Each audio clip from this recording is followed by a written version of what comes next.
So welcome, everybody. A very warm welcome to all of you. So let's just wait. We're expecting a lot of people tonight coming in. So again, a warm welcome to all of you to tonight's event on sustainable cities, American and German approaches. My name is Christiane Püker. I'm the director of the German-American Center at downtown Stuttgart. Tonight's talk is a cooperation between the Friedrich-Naumann-Stiftung für die Freiheit, Landesbüro Baden-Württemberg, Reinhold-Meier-Stiftung, and the German-American Center Stuttgart. A heartfelt thank you to Johanna Hasting and Andreas Lehrfeld for the always delightful cooperations we have with the Naumann Foundation. So now to the topic of the evening, sustainable cities. What is that actually? The topic offers many aspects, social, environmental, economic, to name just a few. What makes cities attractive places to live, and how do we create sustainable, innovative cities for the future? What measures shape the livability of our cities? How are aspects such as traffic and education related to quality of living in urban spaces? We will talk about best practices and see what Germany and the United States can learn from each other. For discussing these questions, we are honored to have Deputy Mayor Isabel Fezer from the city of Stuttgart and Mayor James Brainard from Carmel, Indiana, USA, as our experts and guests, who both submit interesting perspective on the relevant issues at hand. Twice already at the DAZ, we had the pleasure to invite Jim Brainard in person as a speaker, now at least virtually. And also Mayor Fezer was already present at DAZ events. To both of you, a very warm welcome to tonight's event.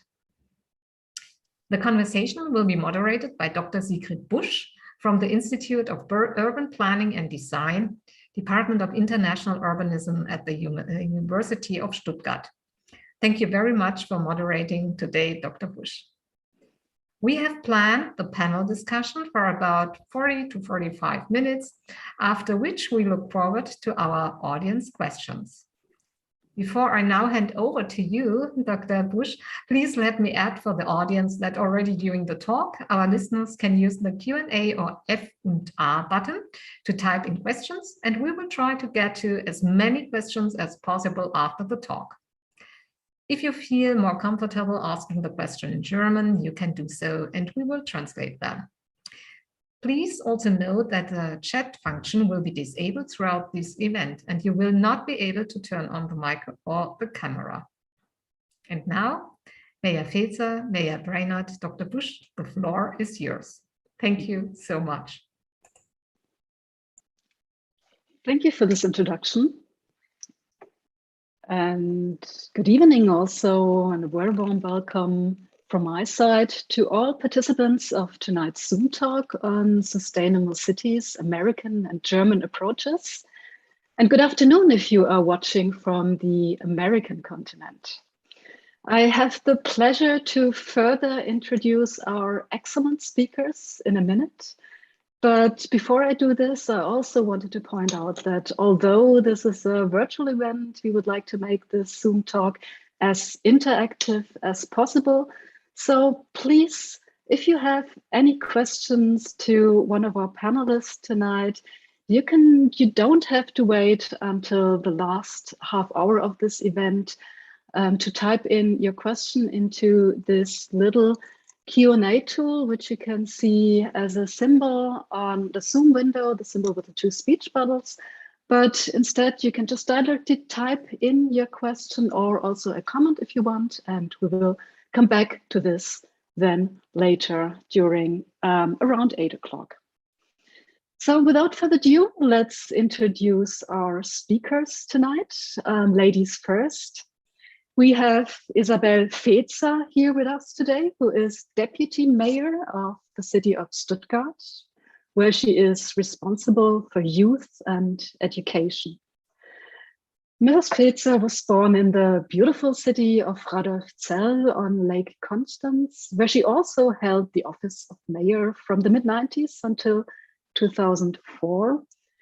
She holds 2 degrees in law and has extensive experience in local government and policymaking, as well as state and federal politics, being head of division and the representation of the state of Baden-Württemberg, which is the state that we're currently in, at the federal government in Berlin between 2008 and 2010. 2010 was also the year that brought her back from Berlin to southern Germany, specifically to Stuttgart, where she was elected deputy mayor first for social affairs, health and youth, and this has turned or focused on youth and education since 2016.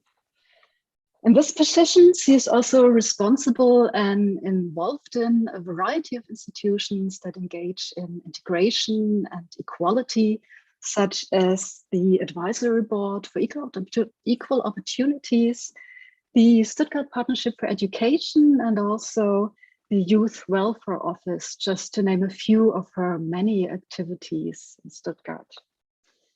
In 2018, she was re-elected as deputy mayor for her second 8-year term. And this gives her plenty of opportunity to continue to be intensely engaged in the sustainable transformation of Stuttgart. We're honored to have you in our panel tonight, Mrs. Fezer. Thank you very much. It's a pleasure to be here.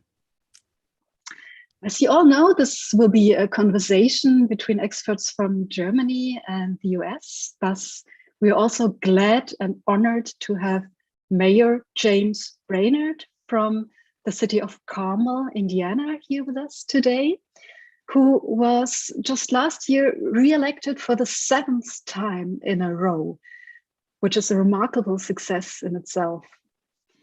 Mayor Brainard also has a background in law, as well as history and political science. He was first elected mayor in 1996 and spent the last 25 years engaged in transforming the small, suburban, car-oriented city of Carmel into a now vibrant and walkable, medium-sized municipality with a tremendous success, as we will hear during tonight's talk. He breathed new life into the old city center with a redevelopment project that gained international attention due to its successful mix of art, culture, housing, retail, and also high quality public spaces. He believes in efforts against climate change and in the possibility to mitigate the effects of climate change through sustainable urban planning. In 2013, he was appointed by the President of the United States, then Barack Obama, to the Task Force on Climate Preparedness and Resilience. And he was also asked to represent the United States as part of the US Department Speakers Bureau in the international context. During the last years, he was also frequently invited to talk about sustainable urban transformations in many parts of the world, also including European countries, German cities. And besides this, he's also a lecturer at various universities in the United States, where he shares his knowledge with the young generation of academics. Tonight, we're happy that he took the time to share his knowledge with us. Welcome to this panel, Major Brainard. Thank you very much for that kind introduction. I only wish that this meeting was in person and I could be in Stuttgart. It's a beautiful city. Yes, thank you, Mr. Brainard. Mayor Brainard, the first question goes directly to you. Since almost 10 years, the city of Carmel has constantly ranked among the top places to live. Just last year, the Newsweek journal named Carmel the best place to live in the Midwest. And This year, the Man magazine ranked Carmel second best place to live in all over America. Now, for our audience who might not know the city of Carmel yet, what is it exactly that makes Carmel such a livable place? Well, we have focused on the quality of life for our residents.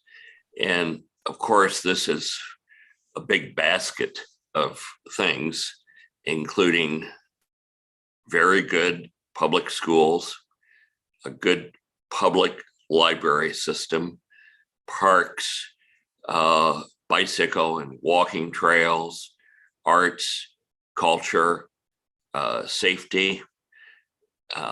Just 2 days ago, for cities our size in the United States, based on national statistics, Carmel was ranked the safest city between 100 and 300,000 people in the United States.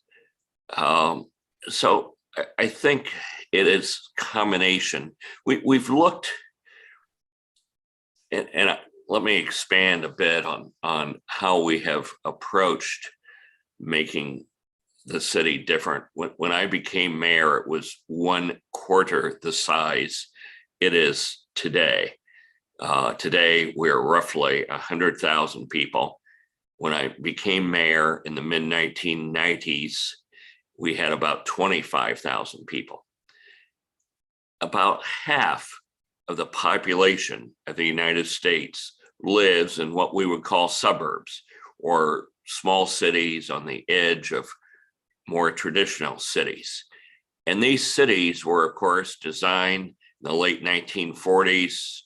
At the end of World War II, very few people still had cars in the United States. Between the Great Depression and then, of course, the war, just weren't focused on car ownership. And so our cities were still walkable. And then our new suburbs were built, in many cases, for cars, not people.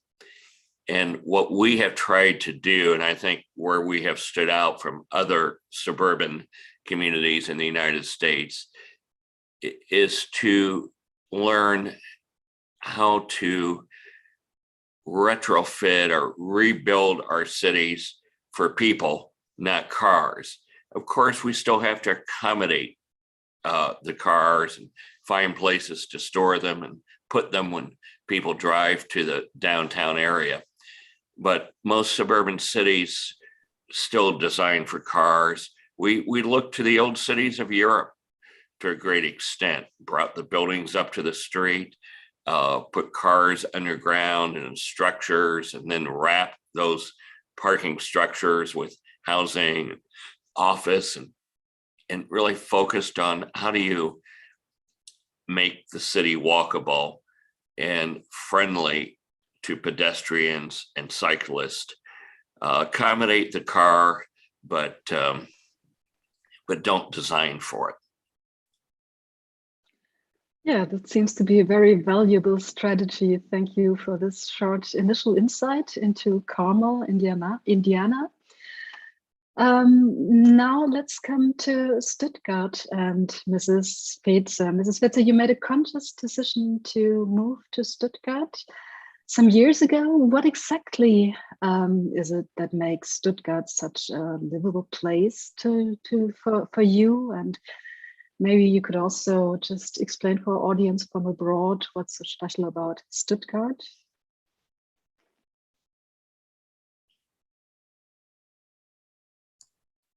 Yeah, firstly, I have to confess,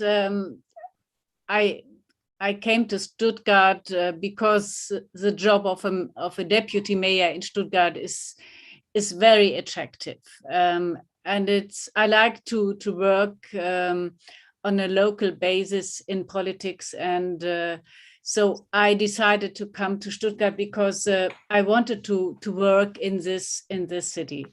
But the city is, and you can see it on these pictures you have is in the middle of Stuttgart. Is in the middle of Europe. You can see it, It's a state capital of the state Baden-Württemberg, and therefore it has a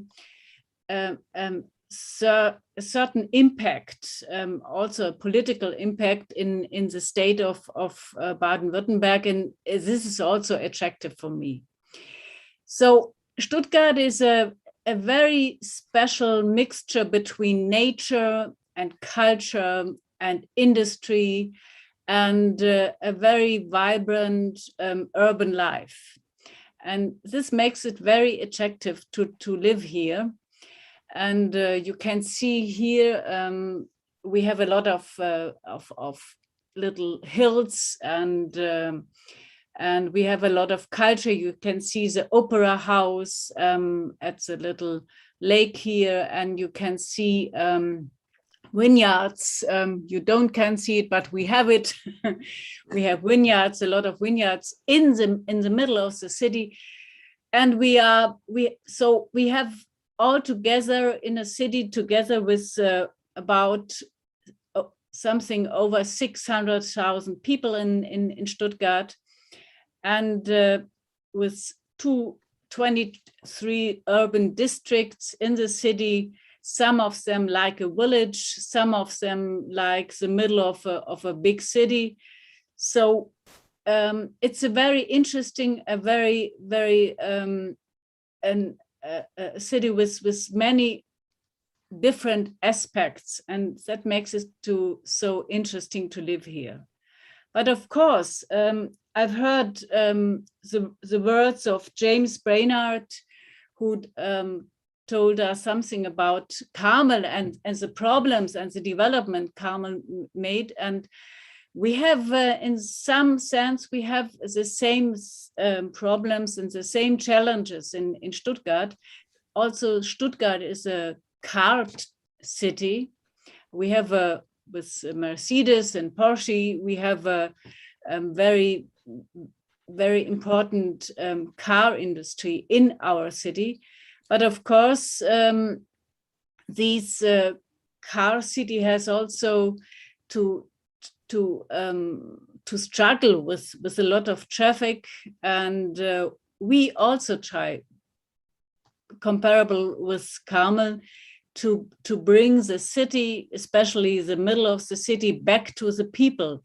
And it shouldn't be a city for the cars, it should be a city for the people. And it's a lot of work to do to get this, because you can't just shut or put the traffic out of the city. You have to find some other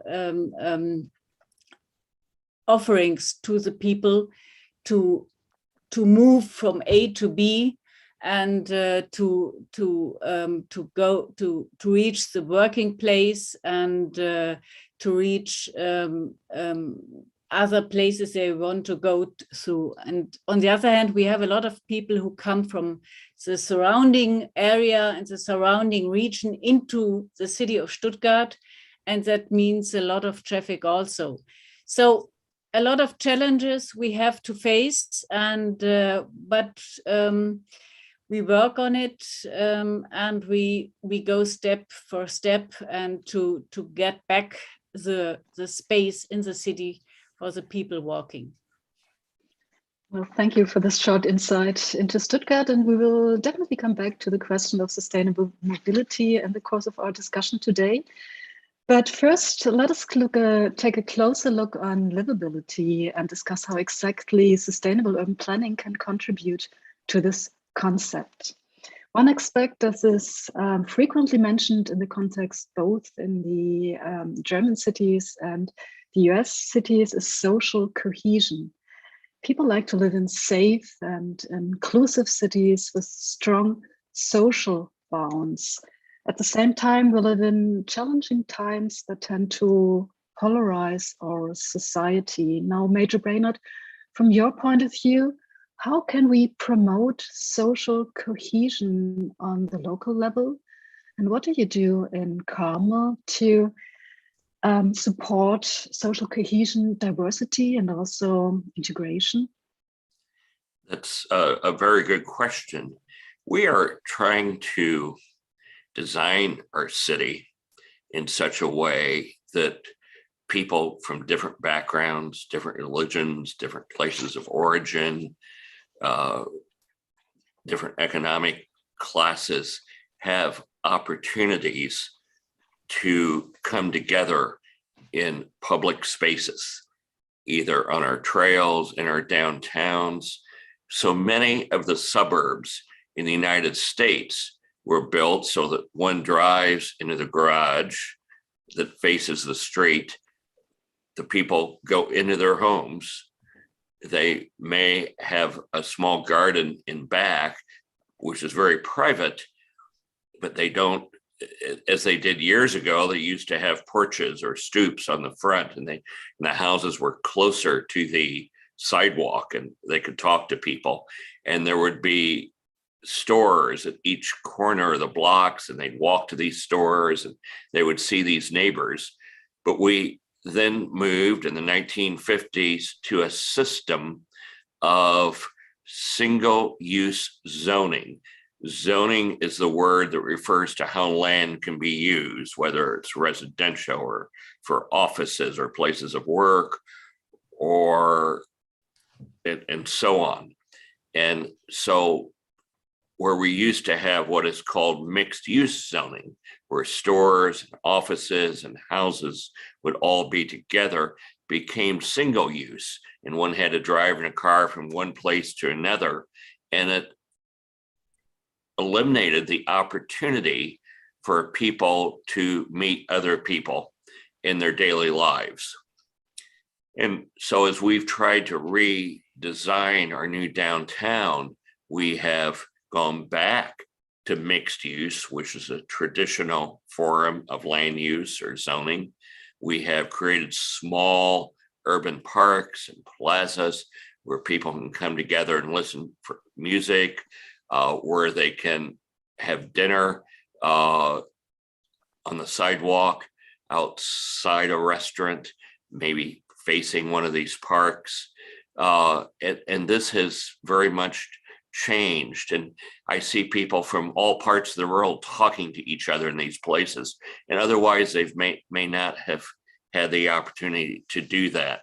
So I think there's much we can do. I mean, it goes back to the Roman times. Think about the Forum in Rome. It was a place where, Rome was an international city during the classical period, but yet they were thoughtful enough to create places where people from all these different backgrounds could come together to a market to discuss outside their parliamentary building and so on.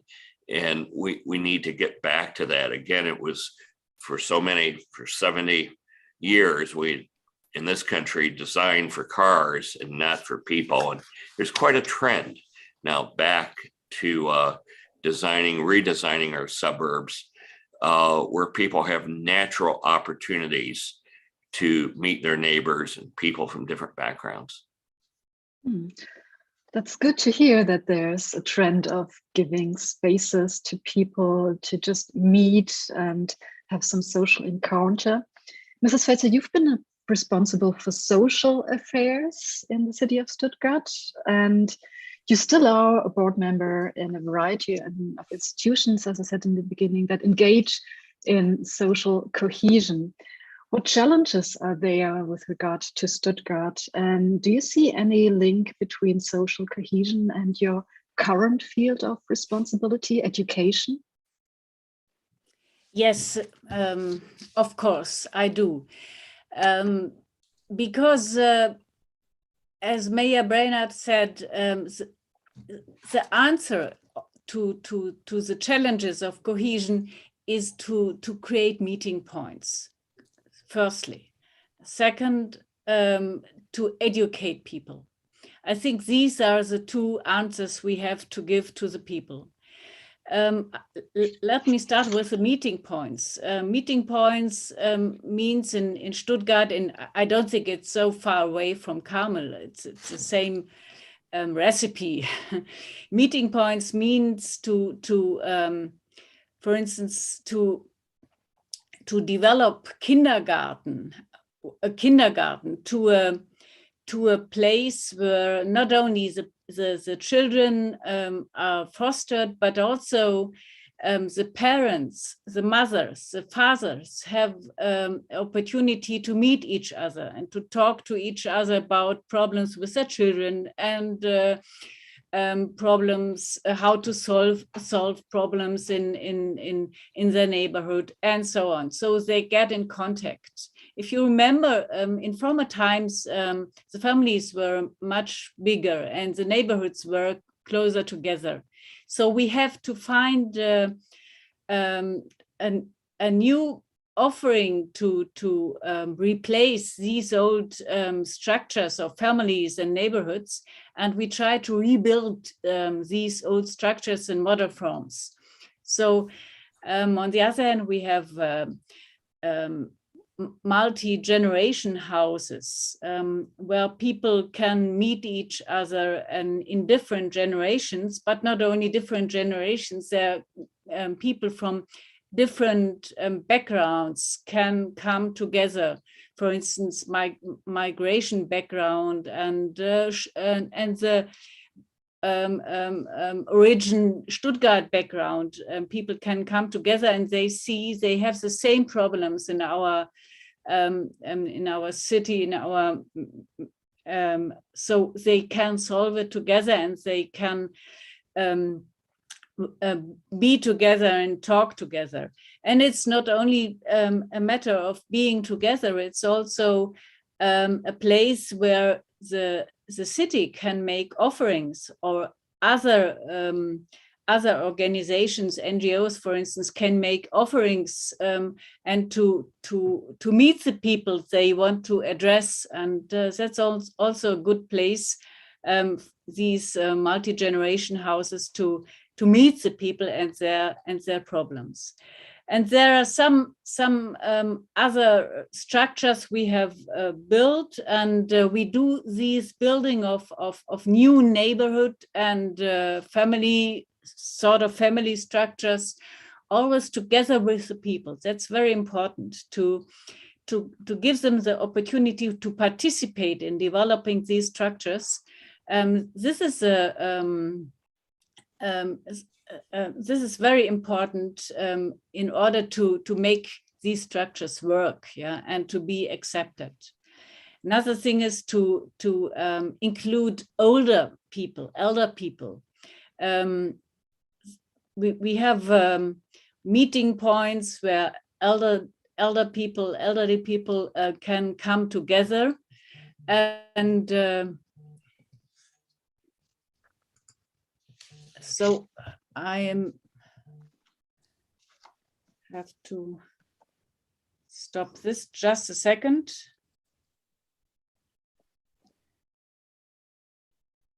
Okay. Sorry, it's no problem. I don't. You can see me as before, but I can see you because I have a wonderful.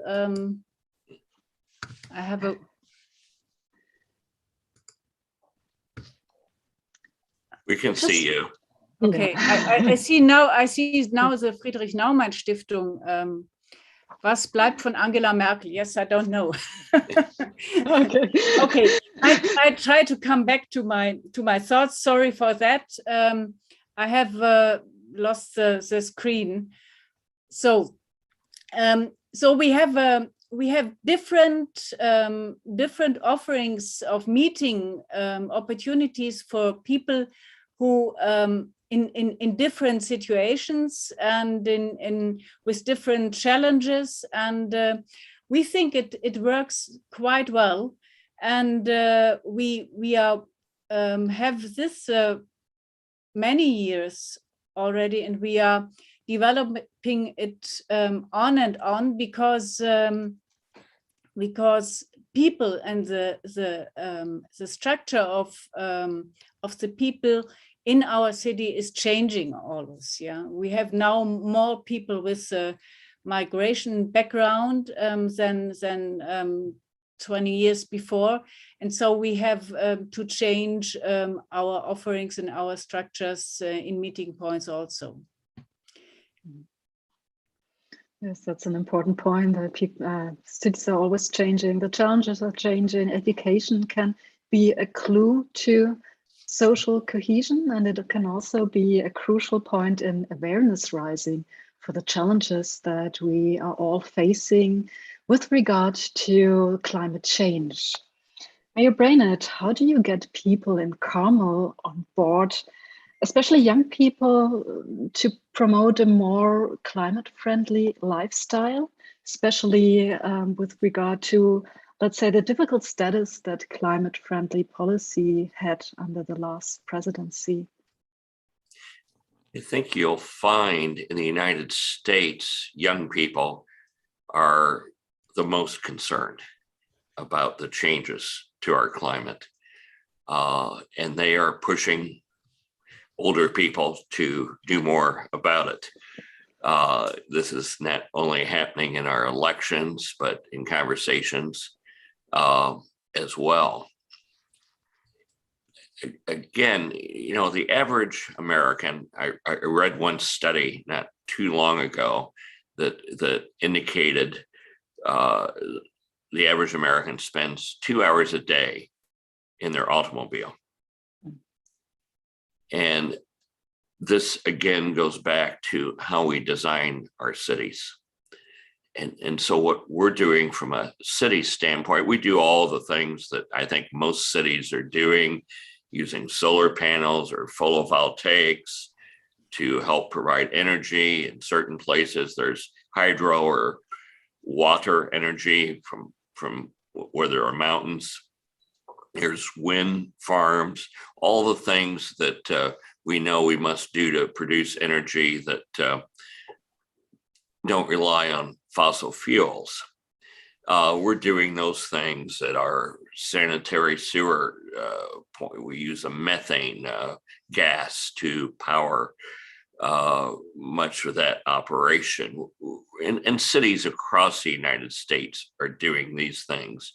But I think what sometimes is missed is we need to design our cities in such a way that people can walk or cycle or use public transportation to go most places and don't have to drive. The other thing that local leaders are attempting to do in the United States are to change our building laws so that buildings have to be built to higher sustainability standards.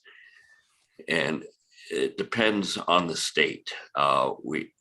Every state has its own building codes, which cities then have to follow. And it's difficult for a city to have different standards than the state or higher standards because the people that build buildings work in different cities.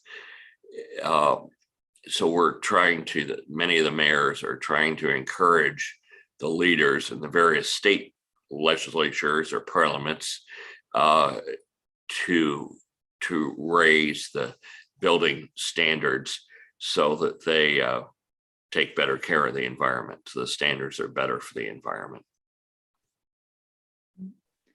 You just mentioned again the topic of mobility. And during those 25 years that you've been mayor in Carmel, you managed to completely transform Carmel from a car-oriented suburban town to a walkable town, and also a town suitable for bicycles with 200 miles of paths and bike trails. And for our German audience, this equals to around 320 kilometers, which is quite impressive, I would say. And you also managed to cut down the CO2 emissions in the urban area coming from motorized traffic. How exactly did you do this? What was your strategy behind that? Well, one of the things that we did was to replace many of our intersections, our traffic intersections, which were controlled by stoplights or traffic signals, with roundabouts. We find that we save tons of carbon because cars do not sit there running while the light is red. And they are, even more importantly, if we remember the law from our classes in physics, it takes more energy to go from 0 to 15 than it does from 15 to 30. And so not having to start those big, heavy machines from 0 at a stoplight, but using the roundabouts. We have more roundabouts than any other city in North America and perhaps the world. We have 140 today. And our engineers have calculated that we're saving tons of carbon every year by not having the cars stopped at the stoplights, nor do we use electricity for those big lights, which run all day, every day of the week. And because they have to be seen in bright sunlight and so on, are very, they use lots of electricity. And so little things like this that we originally did it for safety reasons, but we find out there's a great environmental, a good environmental impact as well. And you also encourage people to use more sustainable modes of transportation, like going by bike. We do by building all of the bike paths or trails or bike streets. Many thousands of people bike every day, not just for recreation, but to go from place to place. For instance, in our city hall, our municipal building, we have several buildings throughout the downtown area, and we always have bikes available for our employees to go to a meeting in some other place. To set an example and simply so they don't drive a car for a meeting in the middle of the day, even if they have chosen to drive to work in the morning. But we have counters on our trails, and we'll have thousands. Today is a beautiful day. It's about 19 degrees and sunny. And as I was walking here right before this meeting, of course, we are 6 hours earlier in the day. I saw dozens of people on their bicycles in and around our city hall building. Mrs. Fezer, that would not happen if we had not designed our city to give people that opportunity. And many of our cities are designed so that, especially our suburban cities, it is hard to ride a bicycle safely throughout the city. But that is not the case in Carmel. Mrs. Fezer, you mentioned in the beginning that mobility is an issue for the city of Stuttgart. It's known as a typical car city. Is there something that we can learn from Carmel in this regard?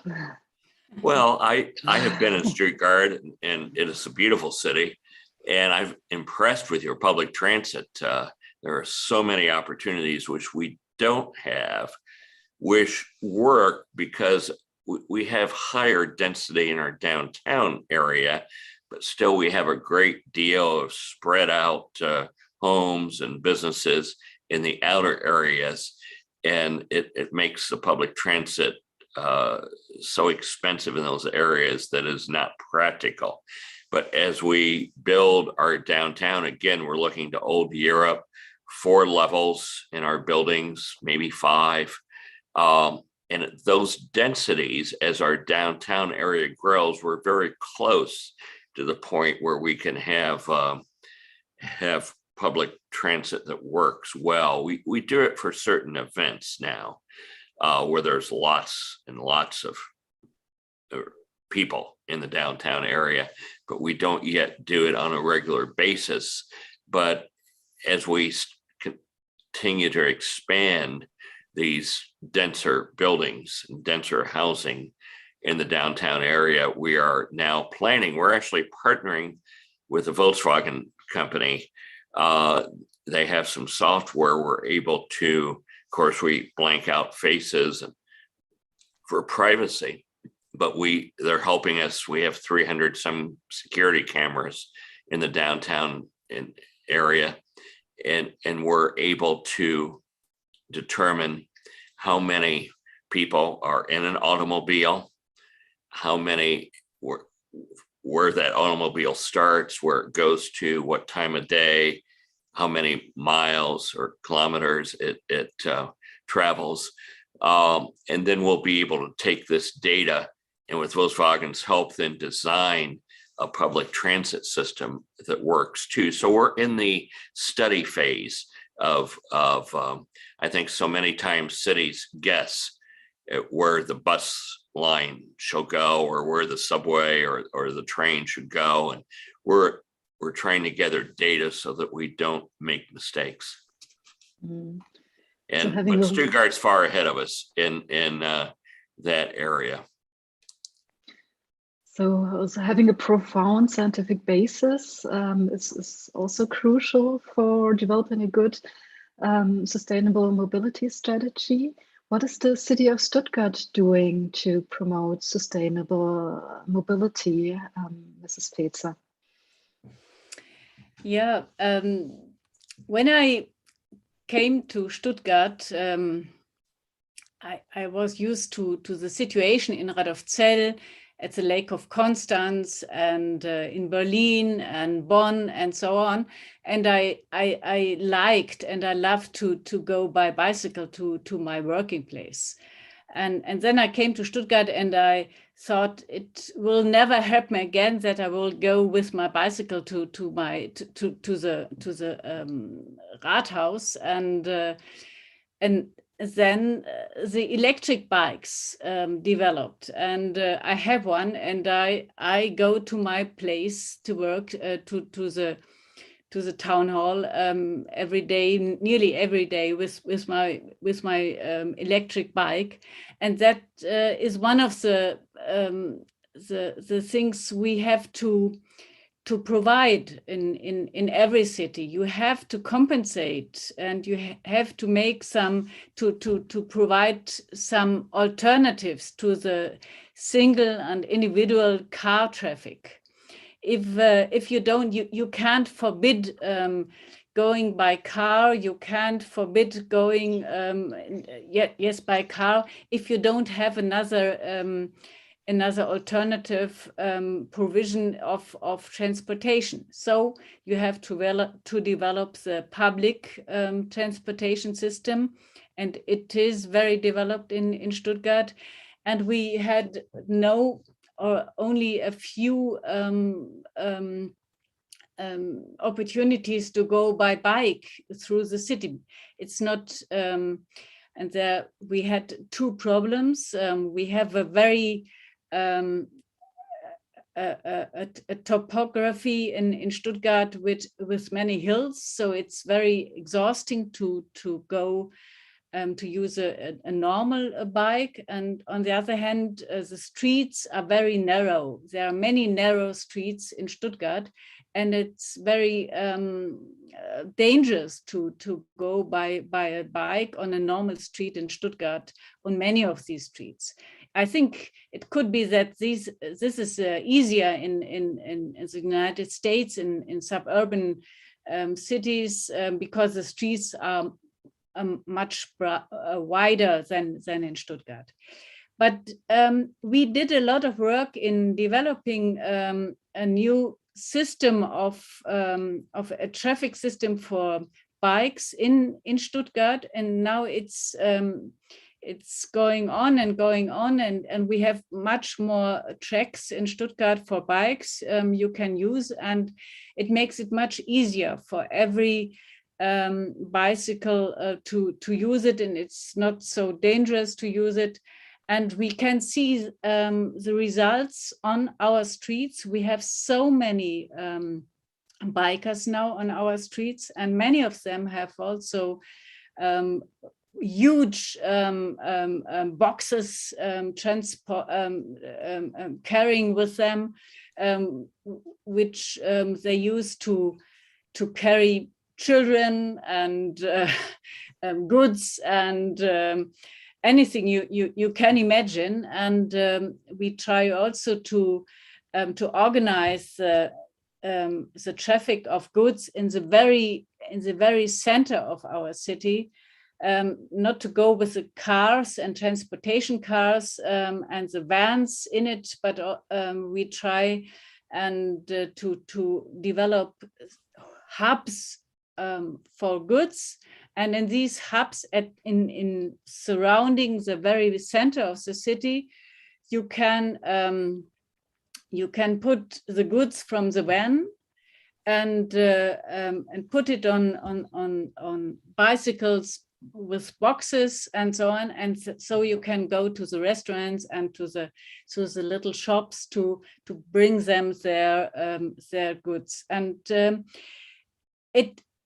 it's not 100% solution, and it doesn't work for every challenge, but it makes a difference. And we can it's now much more easier to go by bike or by public transportation system, to go through to Stuttgart, and there are many people in Stuttgart who say we don't need our own car. We can use a public transportation system, we can use a bike, or we share a car, a public car, and rent a car, and so on. So it works really, and you can watch a change of transportation philosophy on the streets. The people have changed their minds in a better direction, but they did it because we made new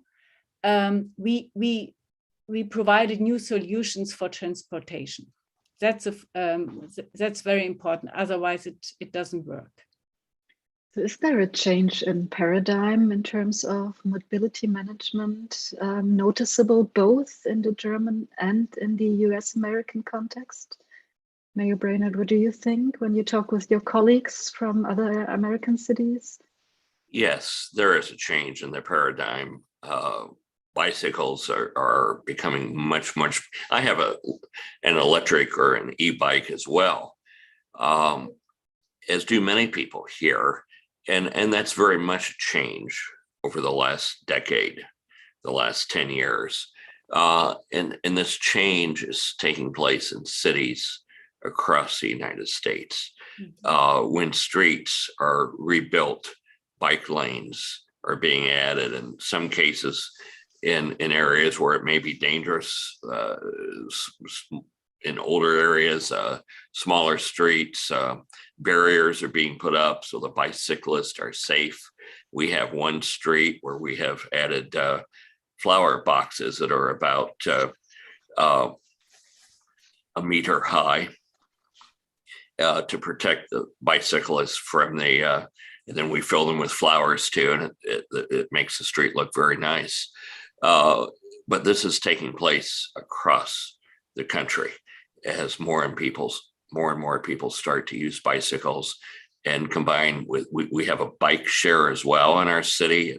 Most cities do today. So if you're a visitor to the city, they tend to be app-based, where you pay a small fee through your phone. Use the QR code and the bike unlocks itself, and then you pay a small fee per hour for the use of the bike. Some cities have scooters as well. It's about that last kilometer. How do you go from the public transit to that last few minutes?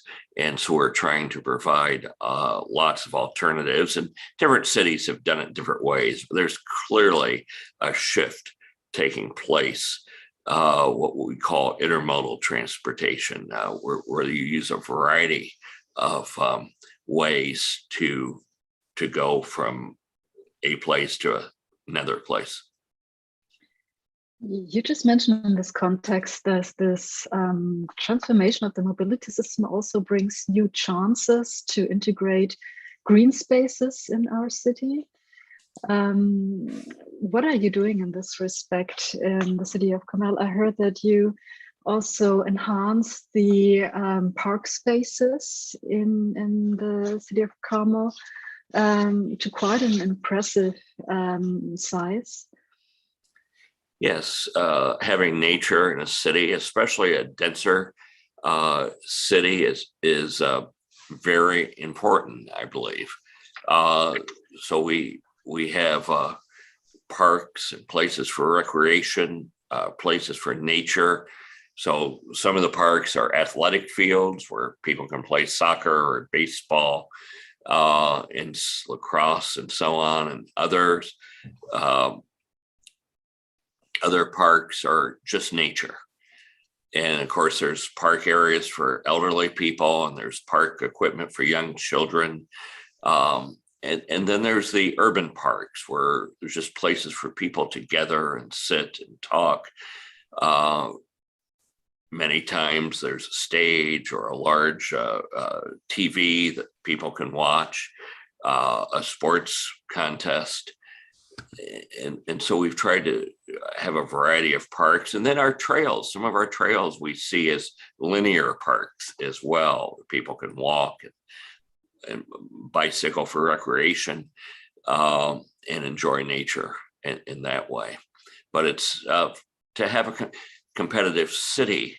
And I see one of the questions was about whether we're just a suburb for the city of Indianapolis, which is the traditional city next to us, or we have people coming here during the day to work. And this is related. The answer to that question is we have 130 corporate headquarters in our city.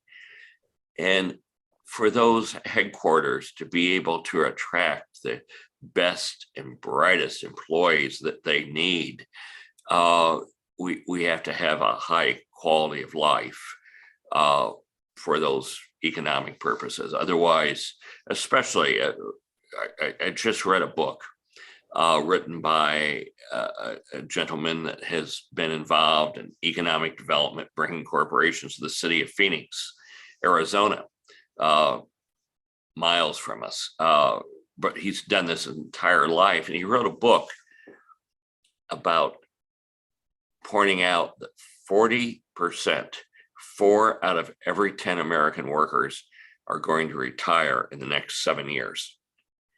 And so the competition for the best people to work key jobs, very important jobs, is going to be intense. And when I was finishing my graduate work, I would have gone anywhere for a good job. It didn't matter where it was.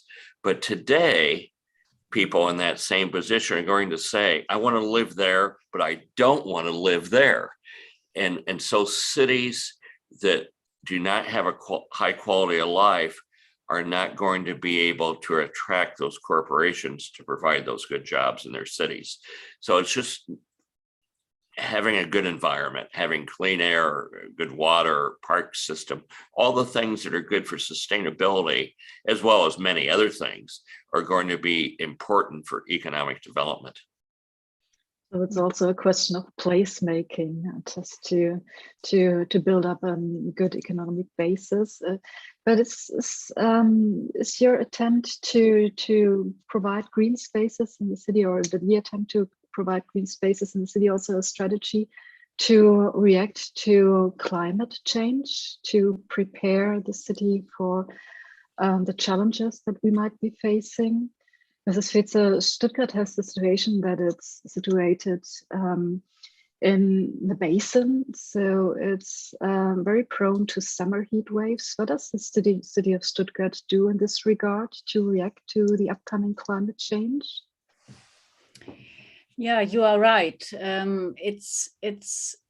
You have to react, and we have a lot of green spaces in our city, but we have this very special topographic situation in our city that it's like a pot, yeah. And if you are in the middle of the pot, there are many people who are on the edges of the pot. But if you are in the middle of the pot, it's very difficult to live there in the summertime, because the heat is rising and rising, and it will change in the future. We know this. The climate change is coming.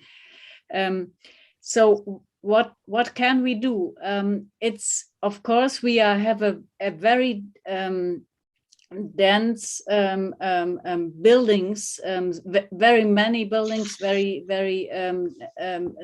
the buildings are very close together in our city, and it's very difficult to find new green places and new green spaces in the city. So what we can do, we have to, of course, to foster the green spaces. We have parks and so on in the middle of the city. On the other hand, we have to try to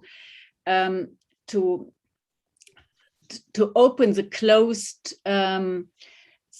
closed grounds with I don't know, I don't know the English word, versiegelte Flächen. Sealed surfaces. Yeah, there are closed fields, and we have to open it, and we have to bring water in the middle of the city, and we try to develop the marketplace in front of the town hall, and we will have there, for instance, more water sprinkling, and also in order to make the environment, the climate better, the microclimate, of course, in this area. But it's a great challenge to make it better in a town where you have so many buildings close together. So and on the other hand, you have a housing problem. Yeah, we have not enough housing place and housing space for people in our cities. So there's an urgent need to build more buildings, to make to find more places to live for people. And there's a competition between green space and housing space, and you have to find in a constant political discussion a balance between these two needs, and it's often not very easy. We try to go higher, to build buildings higher, and but it's not. It's only a drop on a hot stone, we say. So there is no. I cannot say we have a very good solution and a solution to make it all better in the middle of the city of Stuttgart. But we have many points to improve here a little bit and there a little bit. And of course, all the buildings we will try to. We are now obliged in the future in Baden-Württemberg to put on new buildings photovoltaic plants in order to use the roofs of the buildings to make electrical energy, and so we try with the space we have, with the little space we have, to make the best for our microenvironment. So the big topic for all of us seems to be retrofitting our cities in terms of sustainable mobility, in terms of green spaces, in terms of energies infrastructure, and also in terms of a mix of functions in the city. Would you agree on this? Major Brainard, you did an excellent job with retrofitting the center of Carmel. Would you like to share a little bit about this downtown that you created as a heart of the city of Carmel? Yes, I can talk about that a bit. In regards to Mayor Fezer's last comment, we saw that our urban parks, our downtown parks are so important. We have very heavy soils that don't drain water well and needed space. And actually near City Hall, we bought 4 single level buildings that were not efficient just last year, and have raised or taken those buildings away, and are building an urban park with a lake in it. And it's very expensive to do that, but I think very important for our downtown that we do design nature into it. What we have done differently, when I became mayor, we asked the question, why aren't our suburbs built with walkable downtowns? I had heard from many residents who had traveled to Europe and our older cities, and why can't we build beautiful cities, well, as they were built 200 or 300 years ago, that are walkable and sidewalk cafes and so on. And so we started to examine what were the legal and financial hurdles to doing that. And the answer came down to just a few things. The most important being, where do we put the cars? Because there's a transition period. People will still drive cars until they don't have to. And they still had to. So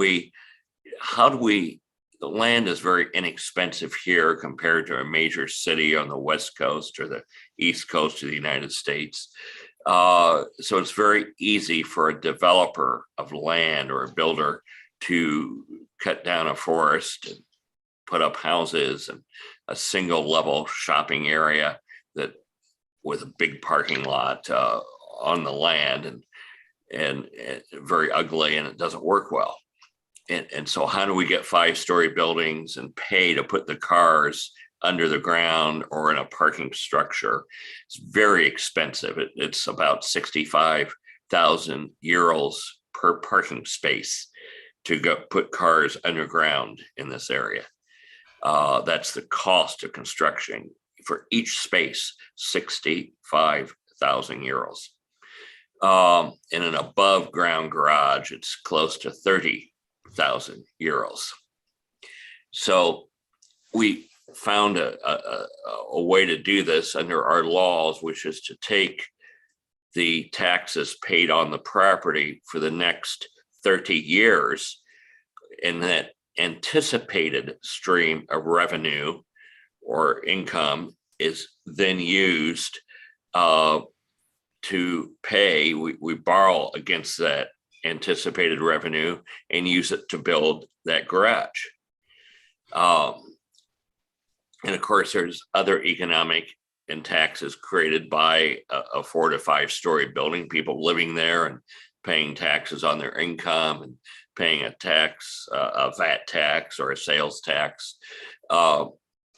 And so this has become a good financial model for us. So we had to involve the bankers, the lenders in those early discussions, because what we were doing was very different for a suburb, but getting over those financial and legal hurdles, because a developer or a builder would say, I would like to do what you want me to do, but I can't afford it.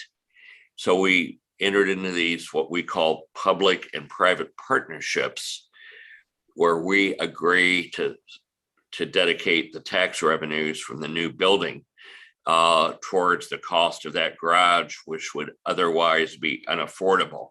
And that's how we have managed to build a denser downtown, and why many suburban areas in the United States have not been able to do so. So I think that's number one. And then number two is making sure that as you build places for people to walk and bicycle, that you make sure it's an interesting walk, a beautiful walk.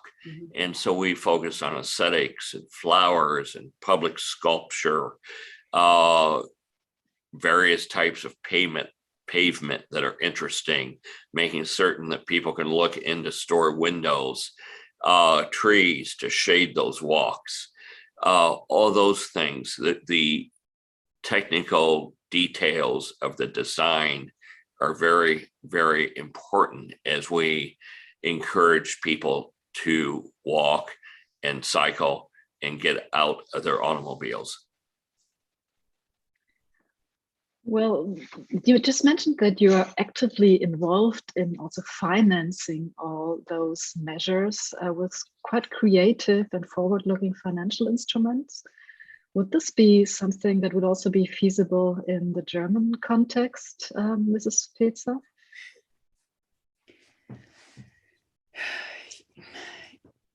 Yes, of course. We try to find different financial sources for our in order to make our developments and our strategies real. But I must confess, we are a sort of rich city, so it's a matter of priorities, as always. And you have to decide what is important in the city. And I think in with regard to matters of sustainability, there are two goals most important. That is to take care of the environment, and on the other hand, to take care of education. And if you focus on these two things, and I mean with education in a wider sense, so all these social perspective belongs to this education.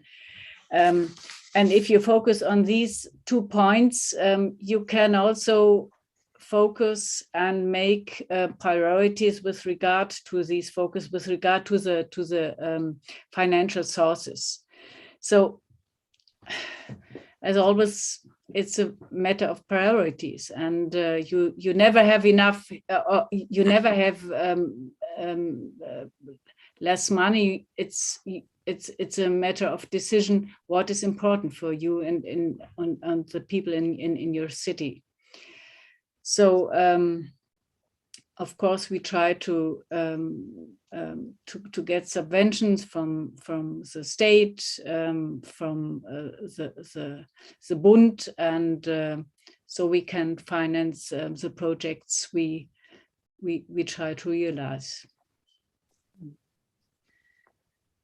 So sir?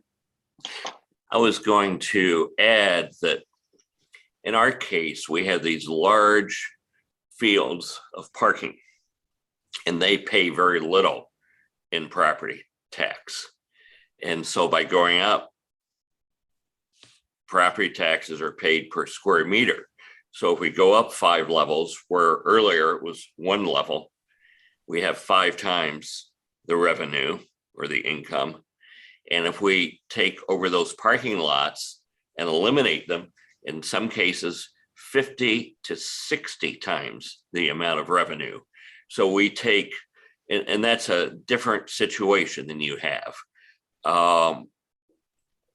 We have much more sprawl, although we are now landlocked. We have, much like an urban growth boundary, which I believe Stuttgart has, we have cities on all 4 sides of Carmel. And so we can't expand out anymore. We have to focus as we try to make certain there's sufficient housing. We have to focus on going up a bit and designing better, because we can't continue to just sprawl farther and farther out. Not only is it bad for the environment, it's simply not possible. Now that we touched upon aspects of social sustainability and environmental sustainability and also economic aspects of sustainability, I think it's time also to look at our questions from the audience. And I can already see some very interesting questions here. One relates to also the question of housing, of densification. There is Andreas Bode with a question for Mayor Brainard. He asks about gentrification in the city of Carmel. Is this an issue if you talk about attracting companies and with raising land prices also in this area? We are focused on making certain that we have what is referred to here as affordable housing. Ownership of houses has been a dominant way to create and transfer wealth in the United States from generation to generation, probably more so than Europe. But what we have done is to make certain that many apartments where people pay a monthly rent have been added to our downtown area. And generally, these are less expensive than making a payment to buy a house. There are also, under our national or federal tax law, if a builder builds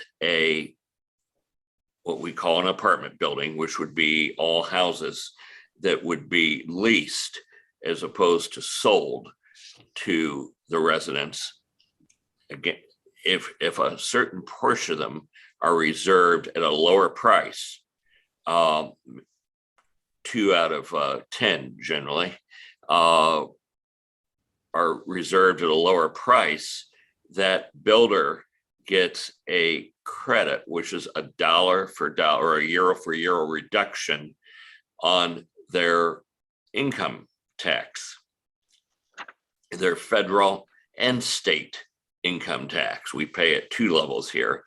And that credit can be bought and sold.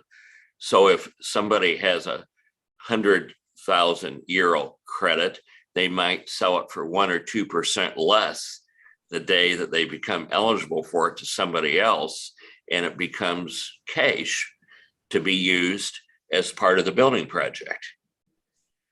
And this entered our tax code in the 1980s during President Reagan's term, and it's worked very well as a method of encouraging lower priced housing. And this isn't necessarily for homeless or for people who don't work, but for people who are in the lower, who do work, but at lower paying positions. So it's financial incentives, tax incentives that you're using to. We call them market credits, and so these credits can be bought and sold on the stock market. And it's a good system. It's worked very well for us. This question from the audience was meant for Major Brainard, but maybe Mrs. Fezer, maybe you would also like to add something about this house, the city of Stuttgart promoting affordable living spaces. Oh, I hope you wouldn't ask me this, because sorry. it's one of the don't sorry, it's I'm just joking, but it's one of the main issues we have in Stuttgart. Affordable houses and affordable living. It's a great problem in Stuttgart, and Stuttgart is one of the most expensive towns and cities in Germany, and so it's for most of the people, I guess, not possible to buy their own houses. So they have a lot of difficulties to find apartments, flats, and so that's a problem in Stuttgart. And we, in order to solve these problem, we have to firstly to encourage people to build new houses, but on the other hand, we have to take care of the environment. Of course, I talked about this this dilemma we have. On the other hand, we have an obligation for new buildings, that there is a certain part of the building should be open for people who have not many resources and who can afford to live in these new buildings. So, but it's one of the main issues we have in Stuttgart, and every government of Stuttgart has a plan to build new flats and new apartments and new housing, providing provisions, new housing provisions, and but it's very difficult to realize this. But we're working on it. Thank you for this insight. There's another question from our audience who might add on the topic of gentrification, housing. It's from Ulrich Schöppler, and he asks, it's specifically a question to Major Brainard. He wonders how the demand for housing and living areas and so on can be covered without restricting the number of inhabitants, which is quite an interesting question. It is. We do not restrict the number of inhabitants and would not want to do that. The market, to some extent, is going to solve that problem. I believe that, but as more, if you build an attractive city, more people will want to be there, and prices, of course, then rise. But what I talked about just a minute ago, these federal tax incentives and state tax incentives to build affordable housing, I think are the answer, and are widely used here.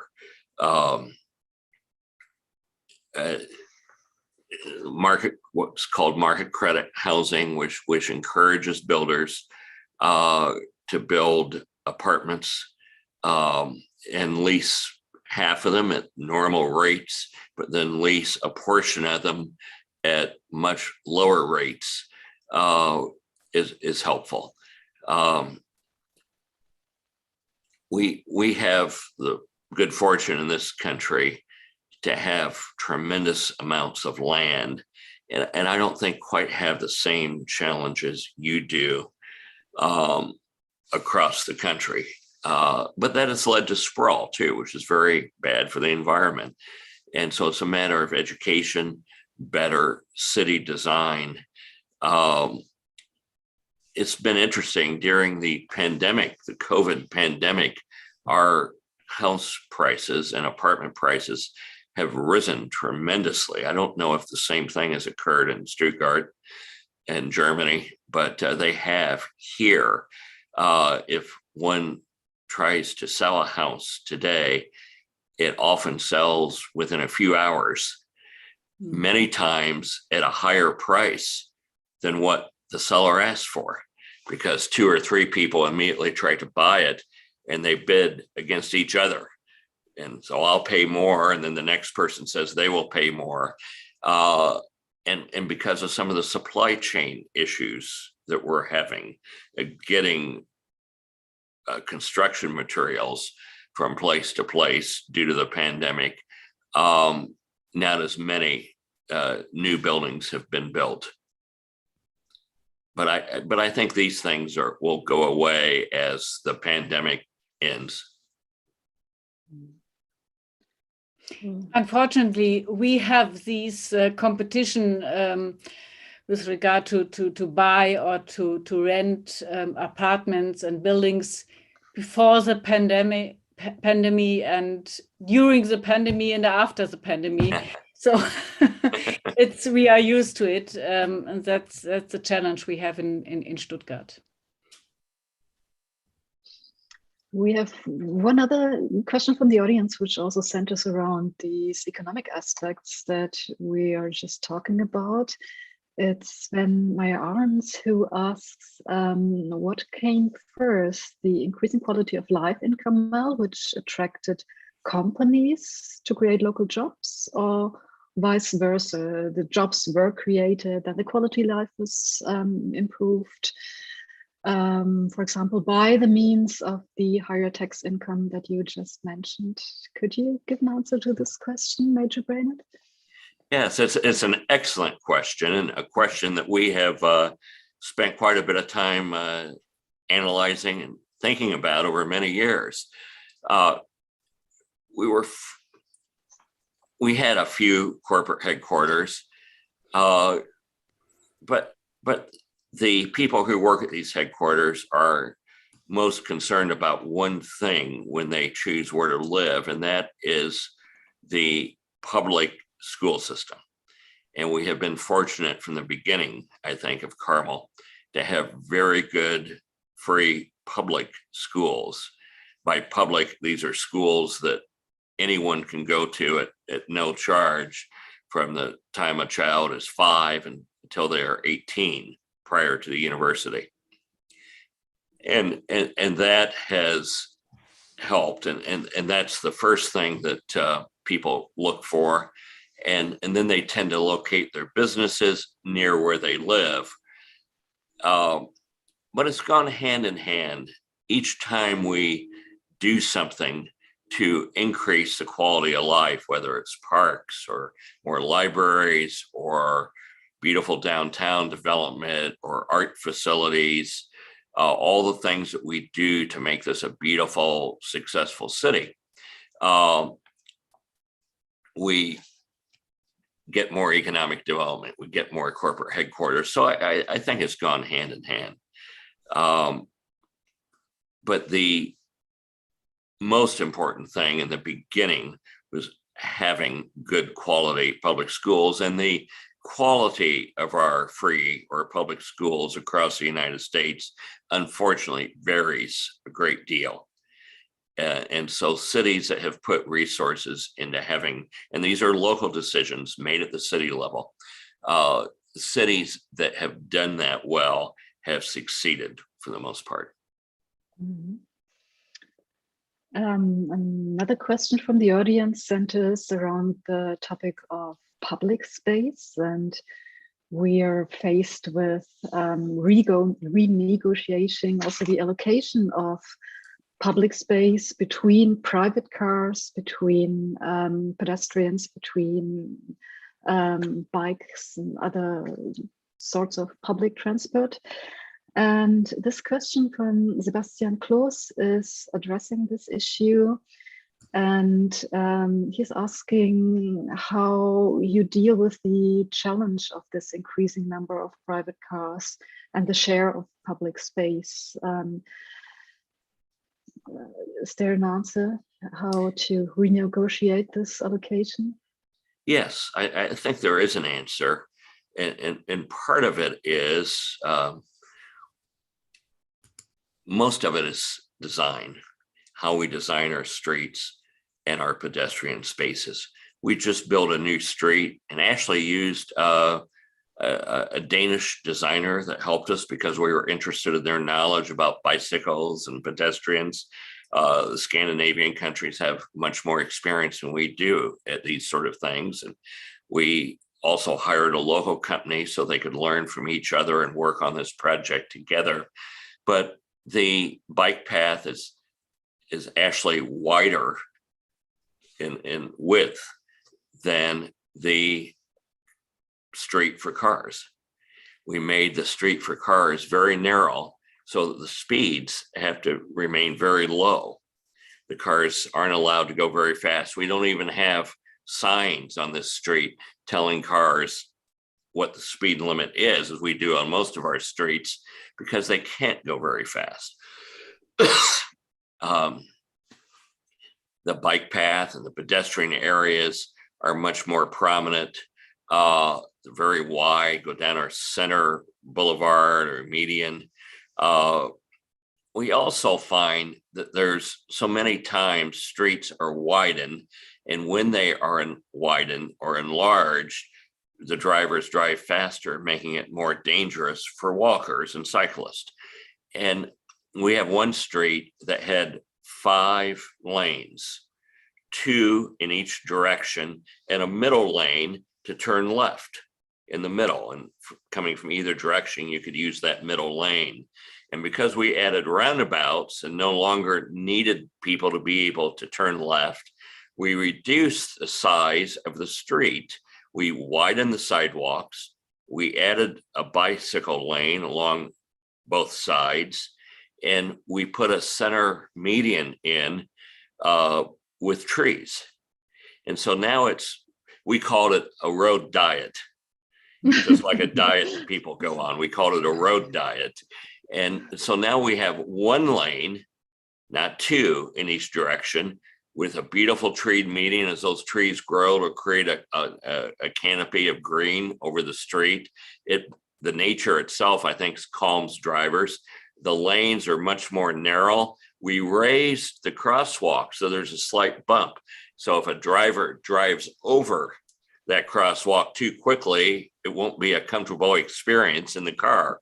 That is called a traffic calming measure. And by adding the roundabouts, they are traffic calming devices in and of themselves. But here's one of the differences. So many times, I think a mayor or a member of our city council or city parliament will get a call from a member of the public. I sat in traffic for so long.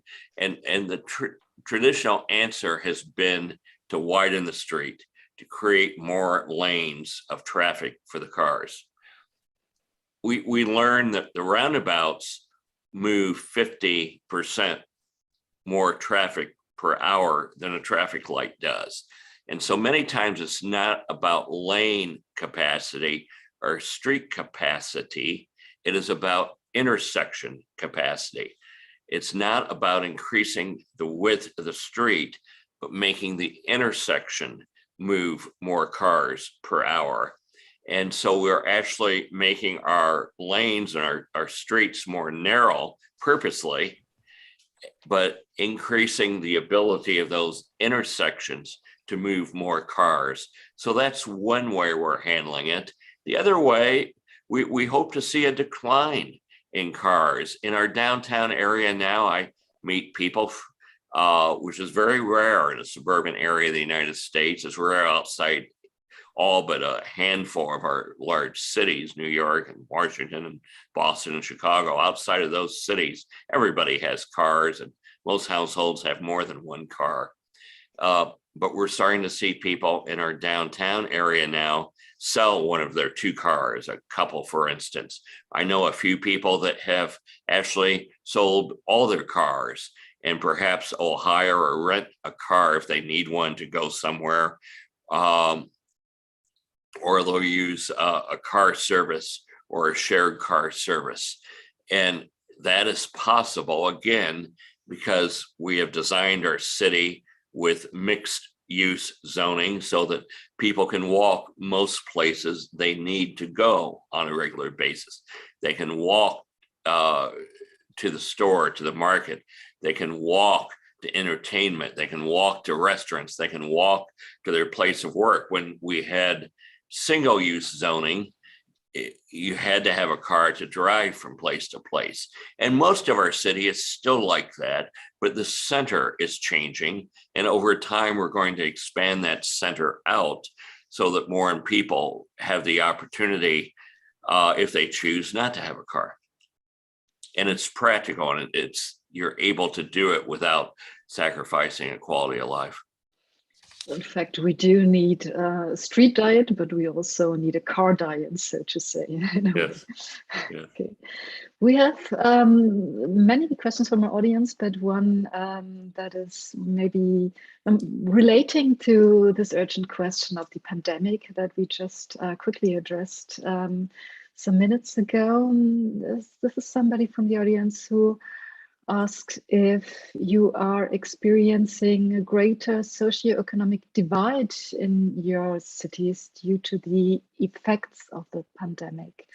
And if so, how are you tackling these issues? I don't think so. We worked hard. There were federal programs and local and state programs to help those that were unemployed at the beginning of the pandemic. Our unemployment rate in our city today is about 2%. And that is better than it has been most of my lifetime. And I've lived a long time at this point. 2% is very good. Wages have actually risen for the lower level jobs, which has been a good thing. The market has done that because there's a shortage of workers. And in our city, we're almost 90% vaccinated. The people eligible over the age of 12 in the United States are eligible to be vaccinated, and we are at roughly 90%. And so that has helped keep businesses open. In other parts of our state, it's half of that. It's much lower. And that certainly is based on the educational level of the various cities, of the residents of the various cities. And so I think in other places, there's been more of a social economic divide. In our city, where 70% of the adults over the age of 25 hold a university degree, and almost 40% hold a graduate degree. We have high vaccination rates, and as a result, commerce has continued, and people have not lost their jobs. And we don't see a social economic issue here. You see them in different, in the southern part of the United States, where the poverty levels are much lower, and we have rural populations that aren't well educated, and the vaccination rates are low. I think you see a lot of hardship right now, but it tends to be in those places, not the larger metropolitan, more urban cities. Mm-hmm. And I've talked a bit around the question, and so if the questioner has a follow-up or another comment, I'll be glad to try to address it. So far, I don't see a follow-up question to this topic, but I do have a question. We're approaching the end of our discussion, and the pandemic has been something that completely changed our relationship between work and life. And I just wanted to quickly ask you if you also see any possibilities for sustainable development in this situation. Is there a new chance to take off the pressure from the housing market, for example, because people also tend to work more in remote places? It's an interesting question. The biggest impact of the pandemic I've seen on our city has been the demand for more parks and trails. People want to get out in nature. They are not traveling as much. They are focused on making their homes nicer. They are focused, though, very much on nature. In parks. We monitor through electronic counters our trail usage. And when the pandemic came, the bicycle use and the walkers in our community, it went up a great deal. In some areas, it doubled or tripled on a daily basis how many people we saw. That was the biggest change that we saw. I think that as I talk to most of the people that lead our companies, they're very ready, very anxious to bring their employees back because of the collaboration, the esprit de corps, the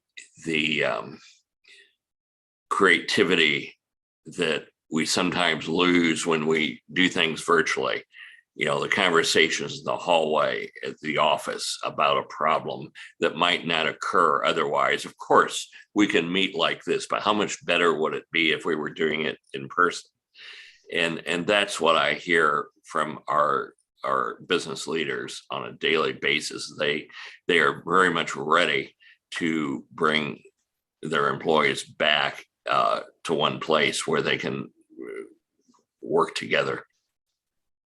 I think there'll still be more work possibly from home, but I think people in sales will certainly go back to, the minute they lose, when one salesperson goes to the customer and another tries to do it virtually, we know what's going to happen. The person having the one-on-one contact or the personal contact is generally going to win. And the market will require that people start to have those one-on-one sales meetings again. I think it's the virtual, and I may be wrong, but I think it's somewhat transitory. I don't think it will last. What do you think about this, Mrs. Fezer? Is there a new chance for sustainability in the Stuttgart surrounding? I'm a little bit more optimistic than Mayor Brainard, because I think we watched that there is a certain development that that there are less of new offices which are built in Stuttgart. I know that there are some enterprises who decided not to build a new office building, for instance. And I think we have all learned that it's possible to meet in this way in video conferences, and it's possible to say no to traveling to Berlin or to other German cities in order to meet there. You can do this easier and cheaper also for enterprises with a video conference.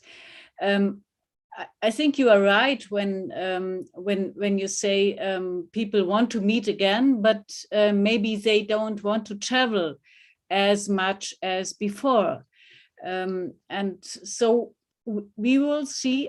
On the other hand, I think the pressure on private housing will be higher because people had made the experience that living in a very small apartment in the pandemic situation is a very very exhausting and very, very difficult. So people are interested in having greater apartments, bigger apartments, and to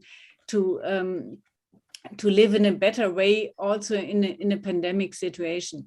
So I think we will have less traveling. We have more virtual meetings, but not so much as during the pandemic, of course. So there will be some sustainable effects we will see in the future. That's my prognosis.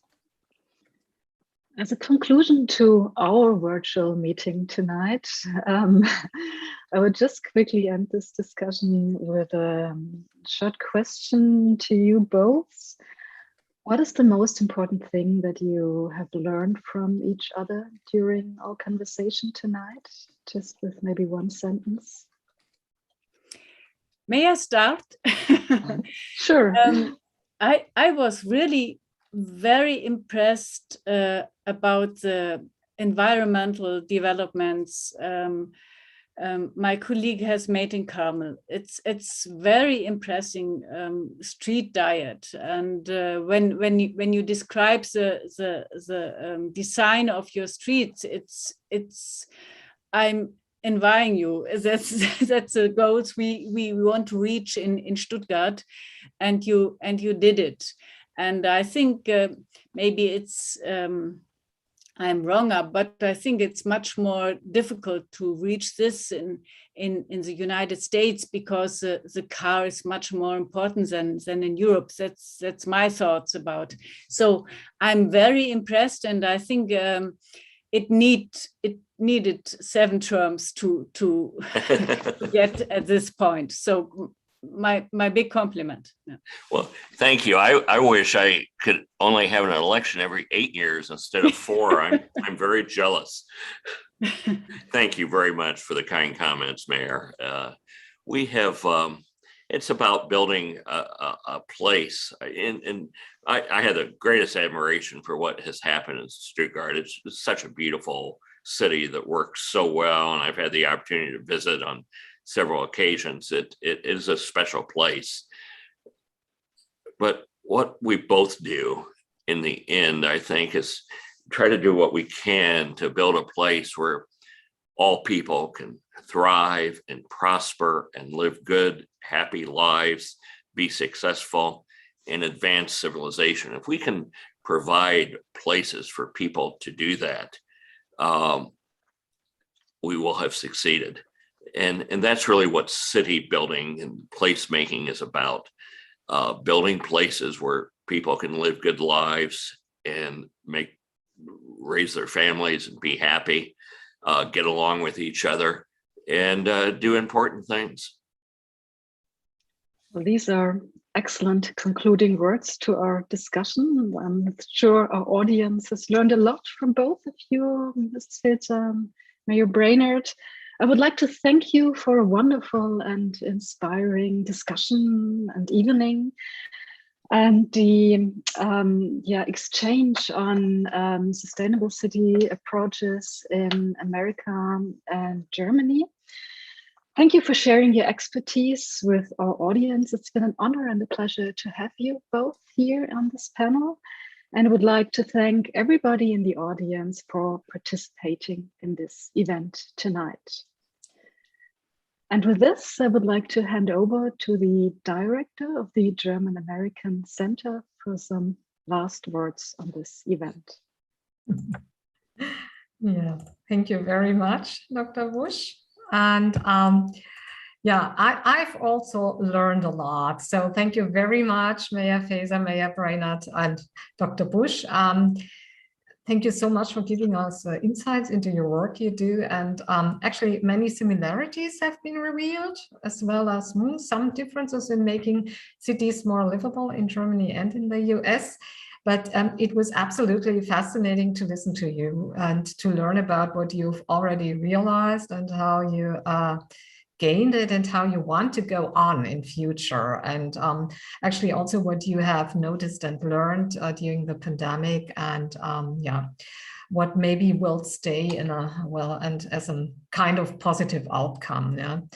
And it would be very nice if we could continue this exchange and the conversation, maybe in person after the pandemic here in Stuttgart, for instance. But I don't know, Mayor Fezer, maybe we just make a trip to Carmel, Indiana, to visit Mayor Brainard there. And so that might be a very fruitful ongoing dialogue, how to make cities and our environment livable. And I also would like to thank our listeners and questioners for the participation, as well as our colleagues from the cooperating Friedrich-Naumann Foundation and Marco for the technical support.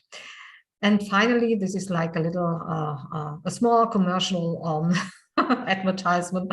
I would like to invite everyone to a great anniversary event we will be organizing at the DAZ, but on November 23rd.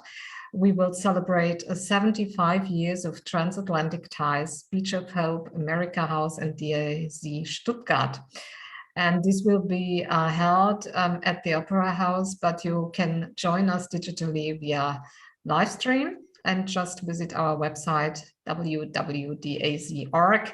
And later this month, I guess we can put on the link to the event. And let me please also note that there are still vacancies in our fall break language courses for school students. And now, thanks again to the panelists, Mayor Fezer, Mayor Brainard, and Dr. Busch, to all of you, including, of course, our listeners. Have a great evening. Good night, everyone. Thank you so much. Bye.